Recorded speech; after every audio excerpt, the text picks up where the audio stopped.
Assalamualaikum warahmatullahi wabarakatuh. Ketemu lagi bersama saya Rega di Wira Inspira, Inspirasi Pengusaha Indonesia.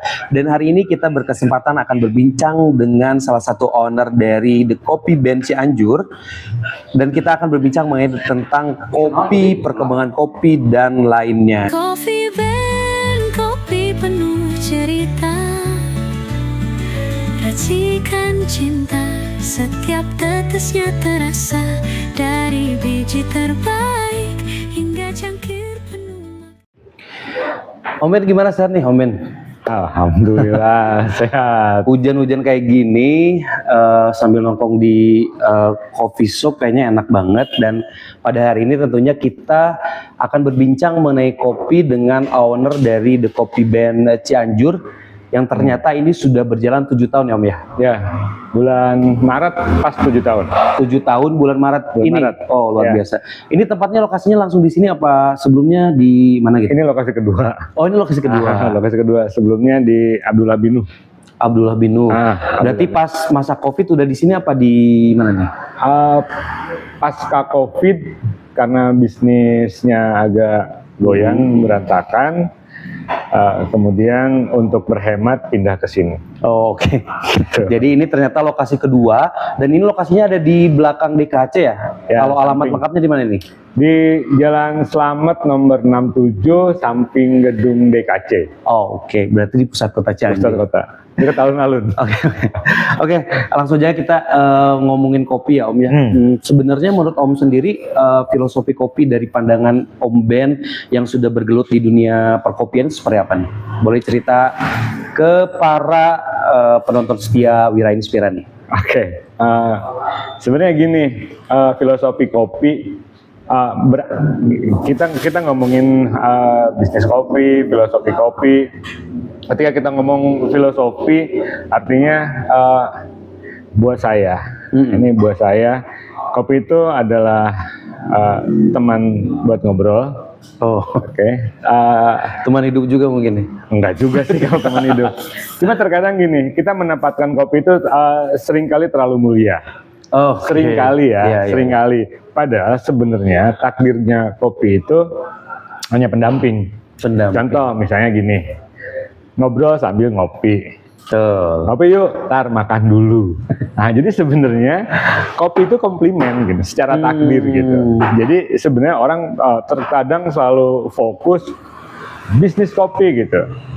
Padahal sebenarnya yang harus dibangun itu budayanya dulu. Budayanya dulu, budaya ngopi, budaya ngobrol, baru minum kopi. Oke gitu. Jadi dipisah dulu ya gitu ya. Ya, bisa dulu ya, budaya yang dibangun dulu, ngobrol dulu, ngopi baru gitu. Karena tidak semua orang kan gini,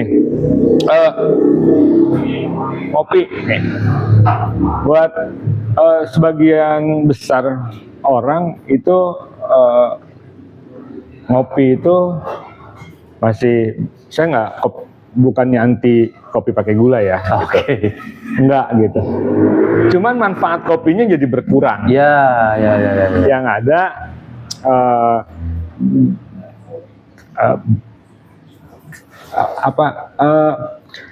rusak sama Malah dengan nah itu gulanya. jadi masalah gitu ya dengan Tuh, gula. belum nanti kita ngomongin kopi yang dalam tanda petik dijual murah yang pakai saset. Saya juga bukan anti, enggak juga gitu. Tapi kemudian di situ ada kandungan-kandungan yang bahkan kita nggak tahu isinya apaan gitu. Jadi, nah budaya-budaya gitu mungkin orang ngopi gitu, tapi beneran apa enggak? Oke. Itu aja sih. Kan tadi yang saset, yang lagi rame sekarang yang pakai roda, Ya, pakai sepeda itu. sebenarnya saya nggak mau komen sih ya. Gini, kita ngomongin bisnis. 2 tahun terakhir harga kopi itu melonjak luar biasa. Oke. Melonjak luar biasa. Kalau kita ngomongin robusta, kopi itu kan komoditi, jadi harganya clear. Kita bisa cek di komoditas dunia. Harga kopi clear, jelas gitu. Jadi kita nggak bisa ngomongin bahwa saya beli kopi X rupiah, ternyata di pasar globalnya Y rupiah gitu. Oke. Nggak bisa, karena kita kemudian bisa cek gitu kan. Nah, ada peningkatan harga di tahun 2023 sampai 2024 itu untuk robusta hampir naik 200%. Wow. Dari si green bean. Oke. Makanya sekarang tuh banyak kopi yang kemudian dalam tanda petik dijual dengan harga lebih murah, which is itu sebenarnya bagus buat sosialisasi gitu kan. Tapi kemudian dengan harapan margin yang tebal, katanya marginnya tuh bisa separuhnya gitu. Saya sih agak bingung. Oke. Gitu, pakai jenis kopi apaan, bukan mendiskreditkan, enggak gitu, tapi bisa dibayangin bahwa, dan prediksi tahun 2025 ini harga kopi naik lagi 25%. Jadi total 225 enggak?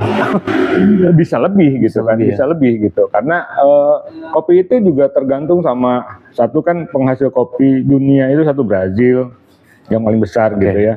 Ketika Brazil panennya kurang bagus ya itu impactnya ke harga kopi global dan kopi Indonesia. Tapi sebenarnya kan Om kalau misalkan kita ngomongin juga bisnis ya, kan konsumen itu kan pasti ada konsumennya masing-masing gitu ya. Termasuk dari kopi band sendiri kan, yang rata-rata yang datang ke sini kan mereka yang memang coffee addict gitu kan, coffee lovers yang memang mereka tahu gitu loh cara menikmati kopi yang benar itu seperti apa tuh. Itu konsumennya memang ada gitu. Sebenarnya khawatir kan dengan yang sebenarnya gini, buat saya sih gini lah. Tadi kita kan ngomongin usaha ya. Sepanjang kita mau buka gitu, buat saya sih kemudian customer datang, hasil gitu udah diserahin sama Allah lah ya, gitu kan.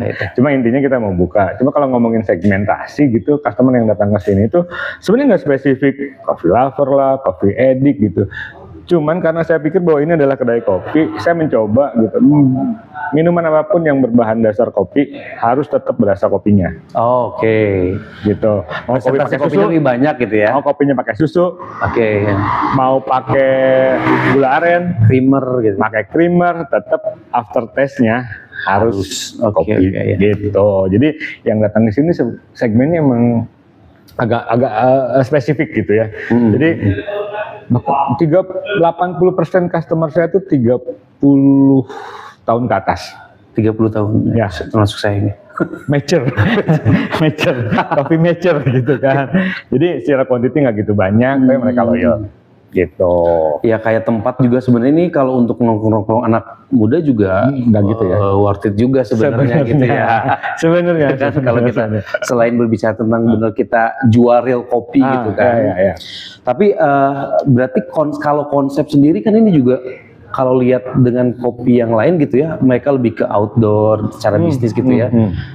Tempat nongkrongnya seperti itu di sini, tapi kan ini ada lukisan yang ternyata Om Jen juga kerjasama dengan pelukis-pelukis yang ada di Cianjur.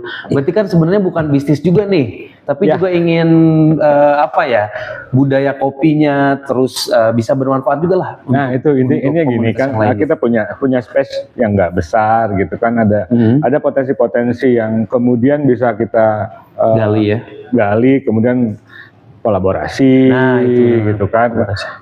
Sebenarnya kan ada simbiosis kemudian gitu. Orang-orang yang kemudian ngelihat lukisan. Ini kita udah lakuin pameran tuh 4 kali, termasuk produktif gitu. Saya kerjasama dengan Alexander Gallery itu baru sekitar 5 bulan terakhir kita udah lakuin 4 pameran dan rencananya nanti awal Februari mau ada pameran lagi. Gitu. Antusiasnya gimana? Antusiasnya pada saat opening itu selalu bagus, cuma mungkin ada beberapa evaluasi yang kemudian harus dilakuin sama teman-teman di bidang seni rupa gitu. Gimana caranya sama lah, promotion gitu kan, terus activity gitu. Itu aja sih. Karena kebanyakan di Cianjur kan untuk coffee shop sendiri kan lebih banyaknya ke musik gitu ya. Ya kan, tiap malam minggu gitu kan, malam Sabtu itu ramenya musik. Tapi ini loh tentang seni, berarti kan otomatis try to different with another gitu kan? Yes. Jadi sebenarnya tapi ada value-nya gitu. Ya, jadi kan sebenarnya gini, katanya kalau kita ngomongin ikan gitu ya, yang menantang arus tuh ikan salmon gitu ya, gitu. Mahal gitu. Mahal kan. jadi sebenarnya gini, saya tuh karena termasuk mungkin gini, kedai kopi yang memang termasuk agak lama gitu ya. Kemudian perkembangan coffee shop, kafe, kedai kopi di Cianjur itu masih luar biasa gitu. Nah, kemudian teman-teman kedai kopi yang lain itu mulailah musik ya, DJ gitu ya, kan. Gitu-gitulah maksudnya kan. Anak muda banget. Nah, anak muda banget gitu. Nah, kebetulan kan satu aku punya space terbatas, jadi nggak mungkin aku bikin live DJ di sini. Oke. Terus kemudian tadi customernya benar-benar segmented. Oke. Masa aki-aki jadi joget-joget ya gitu. Tapi saya kan. pernah lihat ada live musik di sini. Dulu awal live musik itu kita ngomongin live musik karena sebenarnya tadi saya mencoba buat teman-teman musisi muda Cianjur juga Oke, gitu. ya. Buat ruang ekspresinya mereka. Tetap ada value-nya juga ya, Ya, bukan hanya sekedar hiburan. bermanfaat. Ya, gitu. Oke, keren banget nih. Enggak Udah keren sih. 7 tahun ya? 7 tahun yang sebelum-sebelumnya 2 tahun udah pada tutup tuh. Ya, itu tadi Gimana sebenarnya nih? kan gini. Kalau aku perhatiin sih gini. Tadi kan pertumbuhan coffee shopnya itu Oke. progres ya, Cepet gitu ya. gede besar tinggi banget gitu kan. Nah, sementara market ya, Itu aja. market nggak tumbuh bahkan. Oh gitu. Jadi sebenarnya marketnya nggak tumbuh bahkan. Nah, jadi pada akhirnya misalnya ada coffee shop baru, kafe, bikin event. Nah, ini 1-2 bulan, 3 bulan tuh rame di situ. Tapi yang lama kemudian bosan mulai ditinggalin. Nah, ini agak habit orang Cianjur tuh agak Nah, unik itu memang loh. gitu ya. Nah, jadi saya nggak bisa samain sama kota lain gitu. Saya bahkan pernah bikin analisa sederhana gitu ya mengenai potensi market spesifik Gen Z bahkan gitu, bahwa sebenarnya anak-anak SMA yang kemudian lulus kuliah itu 80% untuk anak-anak middle up itu kuliahnya keluar kota, Ya. Bandung, Bogor, Jakarta. Jadi sebenarnya mereka ninggalin gitu kan. Nah, kemudian yang anak-anak yang kuliah di Kota Cianjur itu kan kita cuma kampus yang besar itu yang agak besar gitu ya, saya nggak berani juga ngomong besar gitu ya. Iya. Ada Unsur sama Unpi gitu kan, ada Al-Azhari gitu kan, dan ya masih belum banyak orang Cianjur kemudian yang mau bahkan kuliah di itu problem. Itu kenapa kemudian marketnya itu cenderung stagnan. Nah, berarti sebenarnya bukan bisnis kopi aja yang seperti itu, hampir semua bisnis ya Gitu ya? kayak gitu. Iya, kayaknya gitu. Jadi rame viral 3 bulan, udah hilang kemana gitu kan. Ya. Nah, sebenarnya kalau kita berbicara juga perkembangan kopi nih, perkembangan kopi di Cianjur seperti apa nih? Awal-awal lah ya, kita tahun 2020-an gitu, teman-teman penggiat kopi itu semangat banget. Ya, gimana caranya kita memperkenalkan kopi Cianjur itu satu di lokal dulu gitu kan. Yes. Jadi dulu tuh saya sama teman-teman bikin berbagi kopi tiap Jumat di masjid-masjid keliling masjid, free. Oke, free. Kopi tanpa gula. Karena kita menyesuaikan lidah, jadi kita bikin 2 varian. Ya. Ada kopi hitam sama kopi susu, Oke. gula aren tuh kita kasih. Kita mencoba berbagi lah sekalian hari Jumat pula kan, Betul. Jumat berkah gitu kan. Nah, waktu itu kita solid gitu, tapi kemudian lama kelamaan karena kita nggak bisa jalan sendiri, jadi perlu stakeholder yang lain, which is itu government, yang sampai hari ini sih buat saya gitu ya maaf, gitu ya. Buat saya tuh belum punya concern yang cukup, bukan tidak peduli, tapi belum cukup aja. Gitu. Jadi kita perlu supporting ya. Beberapa inisiatif sih udah saya coba diskusi lah sama teman-teman di pemerintahan. Ya, semoga lah ya, semoga tidak lama lagi. Tapi sejauh ini gimana peran? Gini, Dari 100%-nya boleh berapa persen? Janganlah. Jadi nanti kan ada 11 dari 100. Jangan. Saya nggak berani gambarin justifikasi. Tapi intinya pemerintah adalah kontribusinya lah. Kalau ngomong kontribusi ada, tapi kayak itu tadi kan belum cukup sebenarnya. Karena kalau kita mau belajar dari kota atau kabupaten yang lain, sebut saja Garut, gitu kan. Kan kopinya luar biasa dengan kepandaiannya gitu. Nah itu tuh kejadiannya mereka tuh benar-benar support gitu. Ketika ada lelang pemerintahnya ikut campur. Gitu. Terus kita nggak punya indikasi geografis. Jadi di kopi itu ada adab. Oh ada juga. Ada di kopi mah. Jadi manusianya. harus disebutin. Kopi itu datangnya dari mana, originnya mana, nggak bisa gitu, nggak disebutin. Jadi kalau misalnya Rega ngambil kopinya misalnya dari Bali gitu kan, terus disebutin kopi Cianjur nggak bisa, nggak boleh gitu. Atau lagi kemudian dijual belikan, di branding sebagai ada identitasnya. ada, gitu. makanya sebenarnya ada indikasi geografis. Oke. Nah Cianjur itu sampai hari ini masih belum punya. Nah itu pengurusannya Nah, gimana? Ya itu tadi harus sama Pemerintah teman-teman yang di. Kan nanti kita undang pemerintah aja gitu untuk berbincang ya. Ya kita Bisa kita ngobrol. undang ya? Ya boleh lah. Ngobrol kayak Seneng gitu, sebenarnya kan sebenarnya gini. Stakeholder itu di bisnis apapun juga termasuk ada government di sananya. Oke, Kalau iya, kita iya. ngomongin sekarang kan ada pentahelix sama hexahelix lah gitu. Ada kita sebagai wira swasta Yes, gitu kan. yes, Ada pemerintah, kemudian ada akademisi gitu kan. Ya kita harus ngobrol gitu buat cariin solusinya. Oke, nanti kita jadwalkan langsung podcast dengan pemerintah Cianjur ya untuk perkembangan. Iya. Nah, kalau tadi kan udah ngomongin perkembangannya. Sambil minum. Oke, boleh. Ah, Kopi di sini pakainya apa? Cianjur. Oke, mantap Cianjur lah. berarti ya. Jadi sesuai dengan yang dibilang nih bagus. Kopi apa Cianjur aja lah. Jadi sebenarnya gini, saya tuh bukan banyak ambil ya, ngambilnya sih nggak banyak. Cuman dari beberapa daerah di utara. nih? Oke. Jadi di situ ada Cisere. Jadi Cisere? Iya. Cianjur. Lah. Itu Nggak masuknya tahu. Desa Batu Lawang. Jadi yang arah ke Puncak 2. Oh, oke. Di situ ada Perbatasan ya? plantation. Ada kebun teh. Itu di atasnya kebun teh itu ada nggak banyak sih perkebunan kopinya. Tapi salah satu buah saya tuh yang asoy gitu. Oke. Buah saya tuh yang asoy. Ada Cisere. Terus kadang-kadang saya ngambil dari Malembe. Tapi itu jenisnya sama nggak? Sama ada dua jenis kopi, ada Arabica sama Robusta. Oke. Gitu. Dan kopinya enak.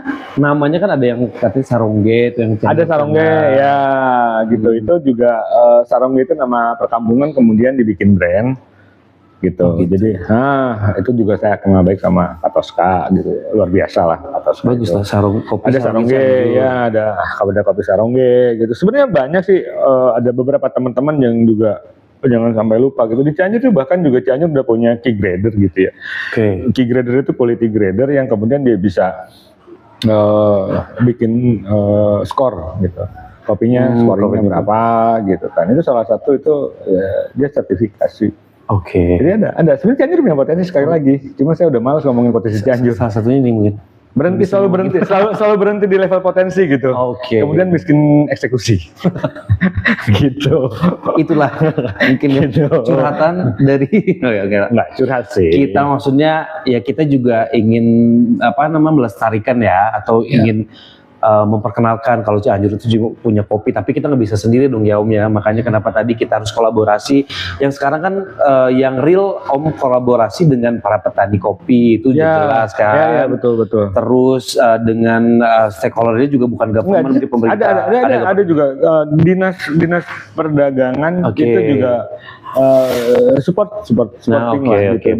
Berarti ini tinggal eksekusinya tadi itu ya. Ya, jadi sebenarnya sosialisasi lah gimana caranya orang Cianjur sendiri kan sebenarnya gini. Kalau kita mau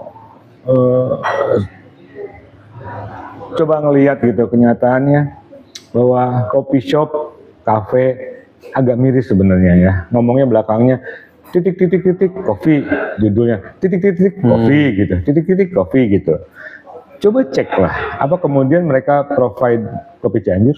Oke. Betul. Setuju. Iya kan? Harusnya. Kan sebenarnya kan akan indah gitu. Bayangin, kalau ekosistem itu akan terbentuk. Kalau misalnya kita ngomongin gini, petani akan kebantu, proses kopi akan kebantu. Yes. Kalau di hilirnya juga oke gitu kan. Kan sebenarnya gini, kalau ngomongin potensi kopi itu mana aja sih? Kita nggak usah ngomongin kafe gitu. Ada industri, kita punya hotel. Iya kan? Di hotel itu kan ada yang FOC ya, free of charge. Iya. Ya kan, yang ada di kamar hotel itu kan Iya. yang saset itu. Kenapa kita nggak bisa isi? Iya. Kan bisa sebenarnya. Ada 2000 kamar hotel loh daily. Wow. Bayangin. Dan saya udah riset itu. Iya betul. Tinggal dibantuin aja. Come on gitu. Bantuin aja lah, saya bantuin aja. Gitu. Tinggal dibantuin aja gitu. Oke Om Mer, nggak kerasa juga ya kita berbincang mengenai kopi. Tentunya nggak akan ada habisnya. Mungkin nanti next kita akan berbicara dengan perkembangan kopi yang lebih jauh. Tentunya kita juga bisa kolaborasi juga dengan pemerintah Cianjur untuk mengembangkan, melestarikan terkait dengan kopi. Closing statement nih Om Ben untuk para pecinta kopi atau para pembisnis kopi di kota Cianjur, boleh deh, apalah tentang kopi pokoknya. Tentang kopi ya. Terutama buat ini lah, teman-teman penggiat kopi lah. Karena memang bisnis kopi ini nggak mudah. Bikin kafe itu keren, ya. tapi berat loh. Gitu. Apalagi pinjam ke bank. Jangan sampai gitu ya. Jadi sebenarnya gini, cobalah untuk mencintai kopinya dulu gitu. Oke. Dasarnya itu. Kalau buat saya ya, kenapa saya Oke, thank you, Bos. bisa survive gitu dengan kondisi yang nggak mudah selama hampir 7 tahun, karena saya sendiri ya cinta sama kopi Cianjur gitu. Jadi cintailah produk lokal, produk Cianjur. Itu. Local pride gitu ya. Local pride. Oke, mungkin segitu aja. Nah, ini nih. Oke, boleh. Nanti kalau buat teman-teman yang mau silakan. Oke, betul. Cianjur. Apa yang dibicarain ini 100% bener ya? Cianjur Pride. Ini aja di brandingnya Cianjur Pride, West Java Indonesia, Origin Cipanas Cianjur. Nah ini ya, jadi harus ada itunya, harus ada mix, proses natural klasik, medium. Boleh ini langsung dapetin aja di Kopi Band. Jalan berapa tuh? Lupa lagi. Jalan Selamat DKC. Ya, samping DKC. Jalan Selamat nomor 67. Oke. Depan alun-alun. Baik, sahabat Wira Inspira yang ada di manapun kalian berada, terima kasih sudah nonton terus Wira Inspira. Jangan lupa juga untuk follow atau untuk komen atau ada masukan juga untuk kita, akan kita bisa berkembang lagi lebih baik. Nanti kita ketemu lagi di podcast selanjutnya bersama para pengusaha yang ada di Cianjur. Wassalamualaikum warahmatullahi wabarakatuh. Terima kasih. Terima kasih ya, Gaya. Thank you. Thank you. Coffee Bean, kopi penuh cerita, racikan cinta, setiap tetesnya terasa